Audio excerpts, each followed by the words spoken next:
चलो विद्यार्थी मित्रों, હવે આપણે જોઈએ પ્રાણી પેશીઓ। એમાં પહેલો ટોપિક છે કે કોષોને ઓક્સિજનની જરૂરિયાત। તો આપણને ખ્યાલ છે કે આપણે જુદા જુદા પ્રાણીઓ છે એ જુદા જુદા કાર્યો કરીએ છીએ અને કાર્ય કરવા માટે ઊર્જાની જરૂરિયાત હોય છે। તો આપણે જે ખોરાક ખાઈએ છીએ એ જટિલ કાર્બોદિતનું સરળ કાર્બોદિતમાં રૂપાંતર થાય છે અને ત્યારબાદ એનું ઊર્જા છૂટી પડે છે, ગ્લુકોઝ સ્વરૂપે ઊર્જા છૂટી પડે છે। એ ગ્લુકોઝ જે બને છે એ ગ્લુકોઝ શરીરના કોષો સાથે સંયોજાઈને શરીરના કોષોના ઓક્સિજન સાથે સંયોજાઈને એમાંથી ઊર્જા છૂટી પડે છે। એ ઊર્જા છે એ એટીપી એટલે કે એડિનોસાઇન ટ્રાઇફોસ્ફેટ સ્વરૂપે ઊર્જા છૂટી પડે છે। તો કોષોને ઓક્સિજનની જરૂરિયાત પૂરી કોણ પાડે છે? કે આપણે શ્વાસ લઈએ છીએ તો ફેફસા દ્વારા છે આપણા સ્નાયુ કોષો છે એ શ્વાસોશ્વાસ દરમિયાન કોષોને છે ઓક્સિજન પૂરો પાડે છે। દરેક કોષો સુધી ઓક્સિજન કઈ રીતે પહોંચે છે? તો આપણા શરીરની અંદર રુધિર એક જ એવું પ્રવાહી છે કે જે શરીરના દરેક અંગો સુધી અને કોષો સુધી પહોંચે છે। તો રુધિર દ્વારા છે એ ઓક્સિજન છે એ શરીરના કોષો સુધી પહોંચે છે। તો જોઈએ કે કોષોને ઓક્સિજનની જરૂરિયાત શા માટે હોય છે? તો કે કોષોમાં કણાભસૂત્ર અંગિકામાં પોષક દ્રવ્યોના દહન દ્વારા એટીપી સ્વરૂપે ઊર્જા મુક્ત કરવા ઓક્સિજનની જરૂરિયાત હોય છે। આપણે પ્રકરણ 5 માં કણાભસૂત્ર જોયું કે જે એક પ્રકારની અંગિકાઓ છે। તો કણાભસૂત્ર છે એમાં પ્રશ્ન હતો કે કણાભસૂત્રને શક્તિનું ઊર્જાઘર શા માટે કહેવામાં આવે છે? તો આપણે જે ખોરાક ખાઈએ છીએ એની ઊર્જા છૂટી પડે છે એ કણાભસૂત્રની અંદર છૂટી પડે છે। તો ઊર્જા છૂટી પાડવા માટે આપણને ઓક્સિજનની જરૂરિયાત હોય છે। કોષોને ઓક્સિજનની જરૂરિયાત પૂરી પાડવા માટે સ્નાયુ કોષો વડે શ્વાસ લેવામાં આવે છે। આપણે શ્વાસ લઈએ છીએ એના દ્વારા ઓક્સિજન છે એ શરીરના દરેક કોષો સુધી પહોંચે છે। શ્વાસ દરમિયાન લેવાતો ઓક્સિજન O2 ફેફસામાં શોષણ થઈને રુધિર દ્વારા શરીરના બધા જ કોષોમાં ઓક્સિજન પહોંચાડવામાં આવે છે। ત્યાર પછી પ્રાણી પેશીમાં સૌથી પહેલું છે અધિચ્છદીય પેશી। તો હવે જોઈએ કે અધિચ્છદીય પેશી કોને કહેવામાં આવે છે? તો કે પ્રાણીના શરીરને ઢાંકતી કે બાહ્ય આવરણ સ્વરૂપે રક્ષણ આપતી પેશીને અધિચ્છદ પેશી કહેવામાં આવે છે। અધિચ્છદ પેશી છે એ શરીરને ઢાંકે છે અને સૌથી બહારનું આવરણ હોય છે એ પેશીને શું કહેવામાં આવે છે? અધિચ્છદીય પેશી કહેવામાં આવે છે। અધિચ્છદીય પેશીના લક્ષણો જોઈએ કે અધિચ્છદીય પેશીના કોષો એકબીજા સાથે ચુસ્ત રીતે જોડાઈને આચ્છાદિત એટલે કે આછું આવરણનું નિર્માણ કરે છે।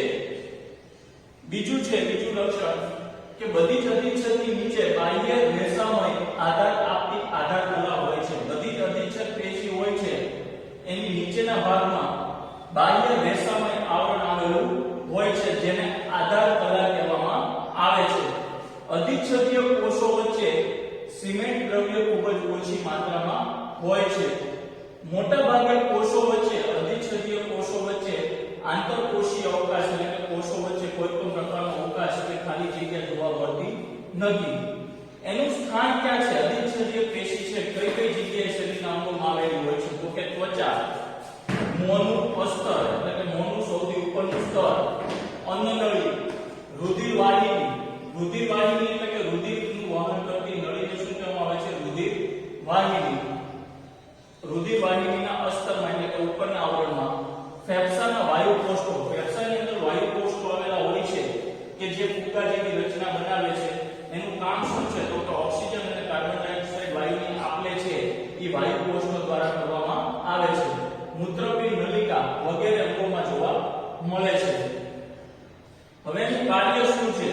તો કે અધિચ્છદ પેશી છે વિવિધ શારીરિક તંત્રોને એકબીજાથી અલગ કરવા અવરોધનું નિર્માણ કરતી હોવાથી જે પદાર્થ શરીરમાં પ્રવેશે કે બહાર નીકળે તે અધિચ્છદના સ્તર અથવા તો પટલમાંથી પસાર થાય છે।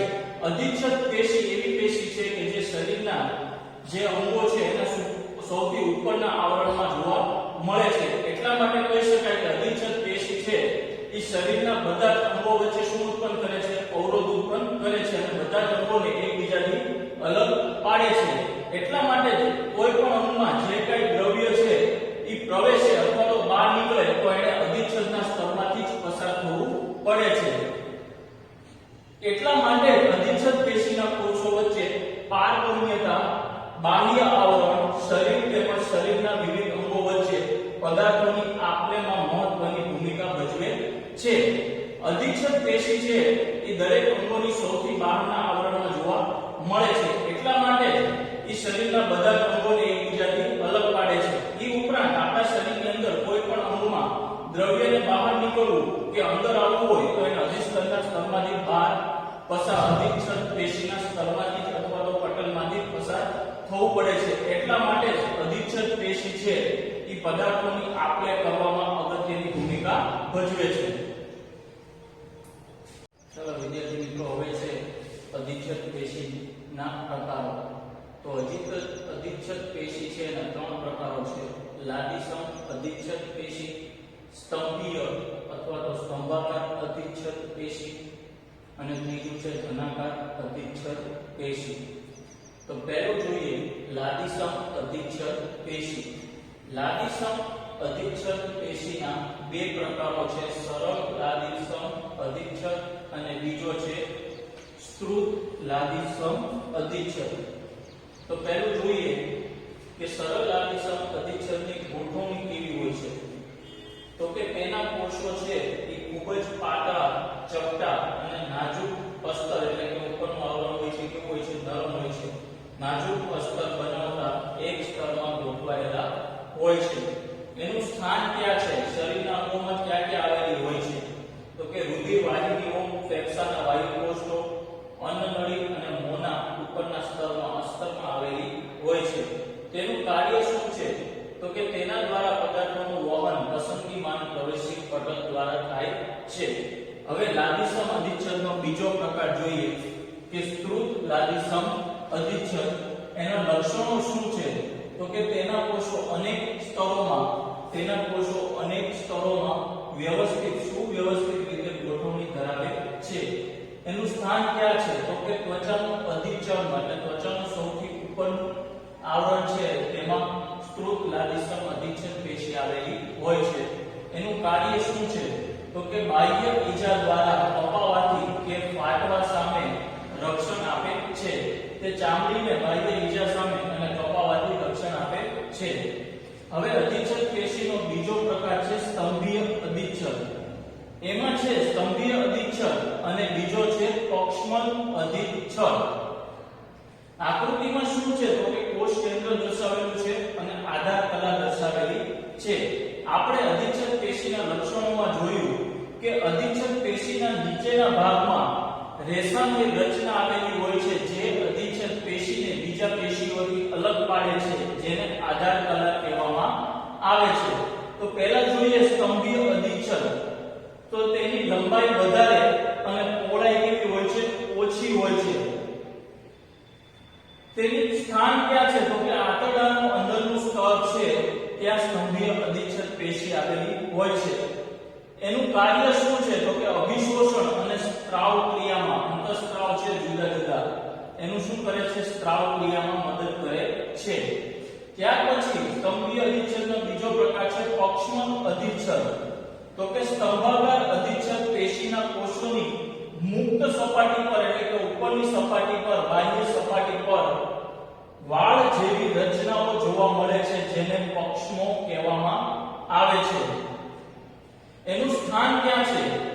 તો કે શ્વાસ નળીમાં પક્ષમલ અધિચ્છદના પક્ષમોની ગતિ શ્લેષ્મને બહાર સ્થળાંતરિત કરી અને તે પ્રદેશને સ્વચ્છ રાખે છે.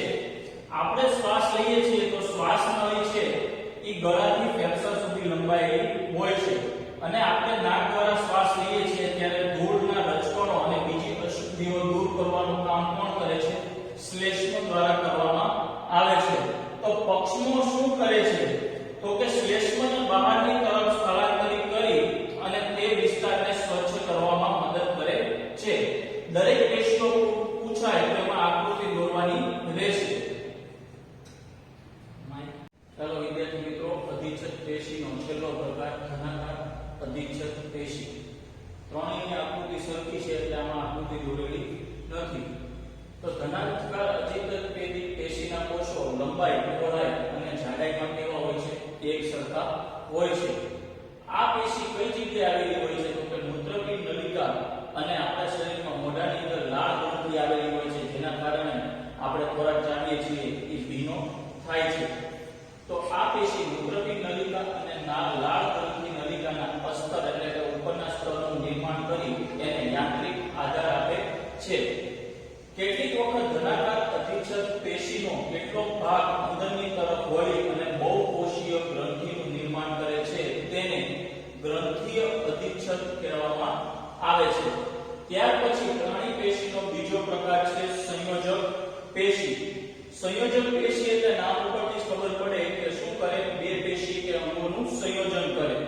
તો સંયોજક પેશી એટલે બે પેશીઓ કે અંગો વચ્ચે જોડાણ સાધી અને આધાર આપે તેવી પેશીને સંયોજક પેશી કહેવામાં આવે છે.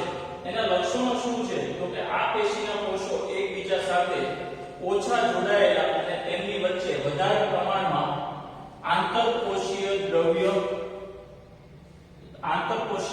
આવેલું હોય છે. હવે આંતરકોષીય દ્રવ્ય કેવું હોય છે? તો કે આંતરકોષીય દ્રવ્ય આધારક દ્રવ્ય છે કે જે જૈવિક જેવું પ્રવાહી ઘનતા ધરાવતું કે બરડ હોય છે. ત્યાર પછી પ્રાણી પેશીનો બીજો પ્રકાર છે સંયોજક પેશી. અને સંયોજક પેશીમાં કેટલા પ્રકારો છે? 6 પ્રકારો છે, જે દરેક પ્રકારો આપણે વારાફરતી વિસ્તારથી જોશું. જેમાં સંયોજક પેશીનો પહેલો પ્રકાર છે રુધિર, બીજો પ્રકાર છે અસ્થિ, ત્રીજો પ્રકાર છે કાસ્કી, ચોથો છે અસ્થિબંધ અને સ્નાયુબંધ, પાંચમો તંતુ ઘટક પેશી અને છઠ્ઠું મેદપૂર્ણ પેશી. હવે પહેલું જોઈએ કે રુધિર. રુધિર છે એ આપણે બધાએ જોયું છે કે રુધિર છે એ પ્રવાહી સંયોજક પેશી છે. રુધિરનું બંધારણ કેવું હોય છે? તો કે રુધિર રસ અને રુધિરના કોષો જોડાઈને રુધિર બનાવે છે. તો પહેલું જોઈએ કે રુધિર રસ શું છે? તો કે આંતરકોષીય આધારક દ્રવ્ય છે કે જે જૈવિક જેવું અને પ્રવાહી ઘનતા ધરાવતું બરડ હોય છે. રુધિર રસની અંદર શું આવેલું હોય છે? તો કે તેમાં પ્રોટીન, મીઠું અને અંતઃસ્ત્રાવો આવેલા હોય છે. ત્યાર પછી જોઈએ રુધિર કોષો. તો રુધિર કોષોની અંદર લાલ રક્તકણો, લાલ રુધિર કોષો, શ્વેત રક્તકણો અને ત્રાકકણો આવેલા હોય છે. ત્રાકકણો શું કરે છે? તો કે ત્રાકકણો આપણને કોઈ વાગ્યું હોય કે ઈજા થઈ હોય ત્યારે રુધિર જામી જવાની, રુધિર બંધાવવાની ક્રિયામાં મદદ કરે છે. રુધિરનું કાર્ય શું છે? તો કે રુધિર એક જ એવું પ્રવાહી છે કે આપણા શરીરના બધા અંગો સુધી પહોંચે છે. તો રુધિર છે એ શું કરે? તો કે શ્વસન વાયુઓ છે, O2 એટલે ઓક્સિજન અને CO2 કાર્બન ડાયોક્સાઇડ વાયુની આપલે કરે છે, શરીરના અંગો સુધી પહોંચાડે છે. શરીરમાં પચેલા ખોરાકને શરીરના બધા જ અંગો સુધી પહોંચાડે છે. તેમજ ઉત્સર્ગ દ્રવ્યો કે જે નાઇટ્રોજન યુક્ત નકામો કચરો છે એ રુધિરની બહાર એક ભાગથી બીજા ભાગમાં વહન કરે છે. ચાલો વિદ્યાર્થી મિત્રો, સંયોજક પેશીમાં આપણે પહેલો પ્રકાર જોયો રુધિર. હવે બીજો પ્રકાર છે અસ્થિ. તો અસ્થિ શું કરે? તો કે શરીરના હાડપિંજરનું નિર્માણ કરી શરીરને ચોક્કસ આધાર આપતી સંયોજક પેશી છે. આંતરિક આધારક દ્રવ્યમાં ગોઠવાયેલી હોય છે. આંતરિક આધારક દ્રવ્ય તરીકે શું હોય છે? તો કે કેલ્શિયમ તથા ફોસ્ફરસના બનેલા આંતરિક આધારક દ્રવ્યમાં ગોઠવાયેલી હોય છે. આથી આ પેશી કેવી હોય છે? કઠણ અને મજબૂત હોય છે. એનું કાર્ય શું છે? તો કે શરીરના મુખ્ય અંગોને આધાર આપે છે તેમજ સ્નાયુ પેશીને જોડાણ આપે છે. હજી આગળ આપણે સ્નાયુ પેશી વિશે ભણવાનું છે અને સ્નાયુ પેશીના પ્રકારો જોશું, રેખિત સ્નાયુ પેશી અને અરેખિત સ્નાયુ પેશી. ત્યાર પછી સંયોજક પેશીનો ત્રીજો પ્રકાર છે અસ્થિબંધ અને સ્નાયુબંધ. તો પહેલા જોઈએ અસ્થિબંધ કે બે નજીકના કે ક્રમિક અસ્થિઓને એકબીજા સાથે જોડતી સંયોજક પેશી છે તેને અસ્થિબંધ કહેવામાં આવે છે. અસ્થિબંધ પેશી છે ખૂબ જ સ્થિતિસ્થાપક અને મજબૂત હોય છે. આંતરકોષીય આધારક દ્રવ્ય છે તેની અંદર ખૂબ જ ઓછું જોવા મળે છે. ત્યાર પછી જોઈએ સ્નાયુબંધ. તો કે સ્નાયુ પેશીને અસ્થિ સાથે જોડેલી સંયોજક પેશી છે કે જેનું જોડાણ છે એ સ્નાયુ પેશીને અસ્થિ સાથે જોડેલું હોય છે. તે મર્યાદિત સ્થિતિસ્થાપકતા ધરાવતી તેમજ રેસામય પેશી છે. ત્યાર પછી સંયોજક પેશીનો ચોથો પ્રકાર જોઈએ કાસ્કી. તો કાસ્કી છે એ પ્રોટીન અને શર્કરાના બનેલા આંતરિક આધારક દ્રવ્યમાં કાસ્કી કોષો છૂટા છવાયેલા ગોઠવાયેલા જોવા મળે છે. કાસ્કી કઈ કઈ જગ્યાએ આવેલી હોય છે? તો કે નાક, કાન અને શ્વાસ નળીમાં આવેલી હોય છે. તે સ્થિતિ સ્થિતિસ્થાપકતા આપે છે તેના કારણે સ્થિતિસ્થાપકતાને કારણે આપણી કાનનો બહારનો ભાગ કે જેને કર્ણપલ્લવ કહેવામાં આવે છે તેને આપણે સરળતાથી વાળી શકીએ છીએ. તેનું સ્થાન ક્યાં છે તો કે તે સાંધાના ભાગે અસ્થિઓની સપાટીને લીસી બનાવે છે કે જે અસ્થિ હાડકા છે એના સાંધા હોય છે એની ઉપરની સપાટીને લીસી બનાવવાનું કામ છે એ કાસ્તિક પેશી દ્વારા કરવામાં આવે છે. ત્યાર પછી પાંચમો પ્રકાર છે સંયોજક પેશીનો તંતુ ઘટક પેશી. તેનું સ્થાન ક્યાં છે તો કે ત્વચા અને સ્નાયુ પેશીની વચ્ચે રુધિર વાહિનીઓ અને ચેતાપોની ફરતે તેમજ અસ્થિ મજ્જામાં જોવા મળે છે.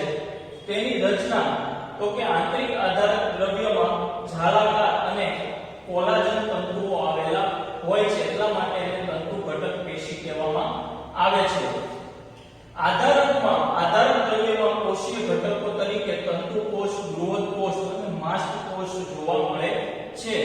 એનું કાર્ય શું છે તો કે અંગોની અંદરની ખાલી જગ્યા ભરે છે તેમજ આંતરિક અંગોને આધાર આપે છે. આપણા જુદા જુદા અંગો વચ્ચે જે જગ્યા આવેલી હોય તેનું પુરાણ એટલે કે ખાલી જગ્યા પૂરવાનું કાર્ય તંતુ ઘટક પેશી કરે છે તેમજ આપણા શરીરના અંગોને આધાર આપે છે અને પેશીઓના સમારકામ એટલે કે પેશીઓ જે સમય જતા નબળી પડી ગઈ હોય અથવા તો તૂટી ગઈ હોય તેનું સમારકામનું કાર્ય કરે છે.